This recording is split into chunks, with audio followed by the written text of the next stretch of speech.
Hey, what's up, Rockstars? In this video, we're gonna cover the preparation for the comp and also what you're gonna do on the day itself. So, when you're preparing for the comp just before, night before, hopefully you've had your bags packed already. You've got all the stuff that you need in there. I've got some posts further down below so that you can check out what you need to have in your competition bag. Make sure that you have your lifters, your shoes, extra socks, your pants, underwear, shirts. Make sure you got your fiber tops with you as well. Make sure you've got your skipping ropes. Make sure you've got your keys and also your elements to actually tune your skipping ropes. Make sure you have your wraps, your tape, your belts. Make sure you have I don't know, if you wear contact lenses, you know, we have another set of contact lenses ready, and also your contact lens solutions as well. If you know you rip very easily, make sure you have your first aid kit ready to go as well, your band-aids, your scissors, your gauze. If you know that you rip quite easily as well, you know, go and check out some of the AMF bowling clubs, and then go and find an artificial skin that you can actually put on your skin before you actually go into your workouts. Make sure you have your frog grips with you, your wristbands. What else do we need in your bag? Your food. Make sure you've got your food ready as well. Pack something and some food that you can eat on the day as well. Keep it carby and ricey, potatoey. Simple to consume and to digest. Meats as well, light meats as well. White meats are always very good. Keep it nice and simple. It's gonna be bland as shit. Maybe even have some protein shakes as well. That also does help out. Some sugar, easy sugars to have as well that you have there. Your glucose drinks, your 100 pluses. Something that's just pure sugar as well would be really good. Your glucose based type lollies, that's always good to keep you fueled up throughout the day.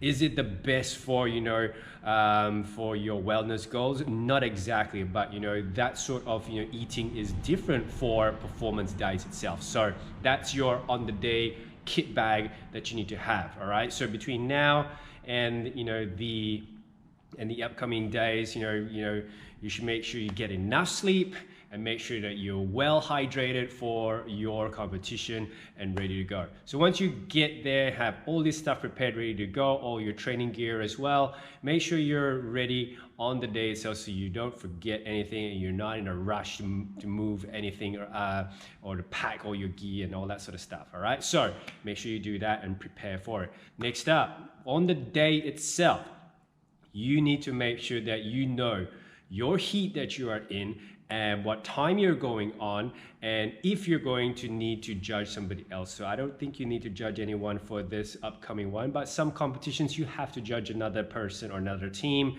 So make sure you know where you need to be. Make sure you know what heats you're going to be in. That's the most important thing, all right? So that's your main key thing. Knowing this is going to be crucial because you need to be able to know how much time you need to warm up beforehand. Usually a heat before is already time to actually get into your warm-ups, all right? So make sure that you know and you're warming up a heat before. Most of the time it's about 10 minutes to warm up, but for me, I like to warm up a little bit more if I know that I'm gonna have to do a heavy snatch. You guys will be doing pretty much quite a fair bit of everything, so make sure you get into the warm-up sequence a little bit earlier for your clean and jerks and for your snatches. Okay, if you're not sure what to do for your warm-ups, try and think back of the stuff that we've been doing and what we've been training for at the gym. Obviously it's a full body warm-up that you need to do. Roll your shoulders out, roll your hips out, get all your activation exercises on, activate your shoulders, activate your middle back, activate your core, activate your glute meats with your hip thrusts, and then get some squats in, get your legs warm. Always go into the workout warm, don't go in cold, otherwise you're gonna tear stuff, you're gonna break stuff, okay? So make sure you are well warm before your event actually begins, okay? So after you're ready for your workout, you go in there, you absolutely give it 100% because you're already focused on one thing, and that's getting the job done, that's getting the workout done, and you're going to do the best that you possibly can no matter what happens. And you're gonna give it 100 105%, and you're gonna have an absolutely fantastic time doing it as well. Okay, so when you get to the floor, one thing that you need to make sure of is to make sure you have a good judge that's going to yell out stuff for you. All right, always have a chat with your judge, and just make sure that you open the lines of communication. You tell the judge that judge, I want you to count my double unders for me, and I want you to count them loud. It's very important to make sure that you tell them to count out loud, because if you don't, then they're not going to count out loud. They'll just be like 10, 20.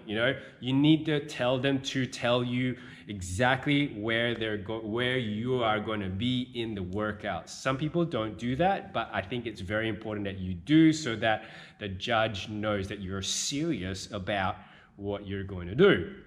And that's important. Make sure they know your movements as well, and the standards. And if you have limitations in the way that you move, make sure they know it. If you let's say you can't squat as low as you can, make sure that you can't squat as low as they can, otherwise they'll end up no repping you. And tell them also, if they're gonna no rep you, tell them to say it out loud and not just go and then after you'd be like, huh, what's going on? And then you thought you finished your reps, but then you actually haven't finished. Oh yeah, we finished it because I no repped you, because he's being really muffled about it. So make sure that the communication lines are very clear. That's very important. So once you have finished your workout, very important, stay on the floor, on the gym floor, and make sure you go ahead and cheer somebody on, your closest competitor as well. Don't go, finish, all right, yeah, start waving at the crowds, and then after you piss off and then go and have a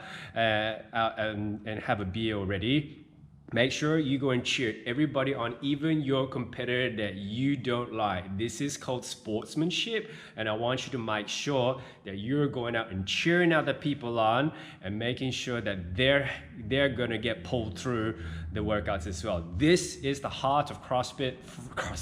This is the heart of CrossFit, and this is why you guys need to be doing exactly the same thing that you do in the gym on the competition floors as well, okay? And that's exactly what we do. We go and cheer on the last person, and we make sure that they complete the workouts with you as well, and then you give them a fist bump as well. And that's what we do, okay? That's very important. Once you have finished doing all of that, everybody's done, check your scores, make sure that you have those scores that are, that you have checked them, and then you've signed off on it. Make sure the judges know what they need to do with those scorecards, okay? And make sure you check those scores. Also a good idea to have somebody else film it as well, just so that the reps are good or something. There have been some competitions where we needed to actually pull video footage to actually use it as my judge was wrong by about 10 reps, and then we had to go back to the footage to actually go and contend that. Let's say this is a podium position that we're actually going to be fighting for, then you need to make sure that there's a GoPro going. So if you have a GoPro, bring that stuff along with you, because it's always nice to have some form of recording of your workouts as well, okay? So that's very important. Make sure that your scorecards are in check.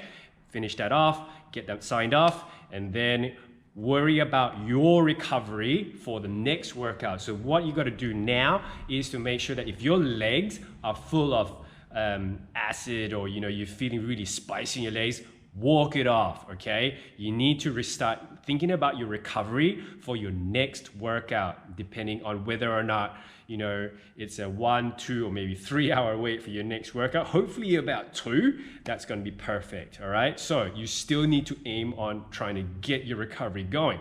So if you're spiced out, get on a bike, walk, get on a rower, low intensity row, flush it out, okay? At the same time, grab your protein shake, smash it down. Also, if you've got some food, lollies, swallow that protein and swallow that carbs, so that it's gonna fuel you up for the next section. Always good to actually get your carbs in immediately after your first workout or after you stop working out. You have half an hour before that window of opportunity closes, so you gotta make sure that you get that food in you straight away, so it's gonna fill up your glycogen stores again. All right, so this is very important that you need to do. Get your fuels and your sugars into your system straight away, because you're gonna need it for the next workout. All right, sugars are important here. Just plain pure sugar. If you feel like, you know, having scoops of the sugar as well in there, that's perfectly fine as well. Sugar is your main fuel source for any CrossFit workout that's about 10-15 minutes long anyway. You're not going to go chewing into your fats or your proteins anyway.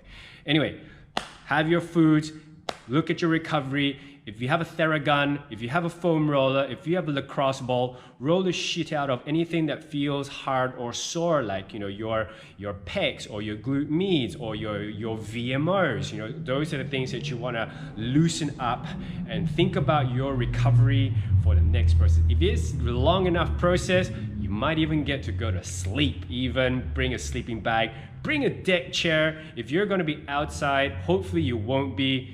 Bring a marquee as well, because you will need that marquee to sit outside. Okay, so have all these things ready. If you need to bring an esky of food as well, bring your water. That's going to be very important. Make sure you bring, you know, all your drinks that you need as well, your electrolytes that you have, your Barakas, all your additives for your water to make it very electrolyte based. Make sure you have those ready to go as well.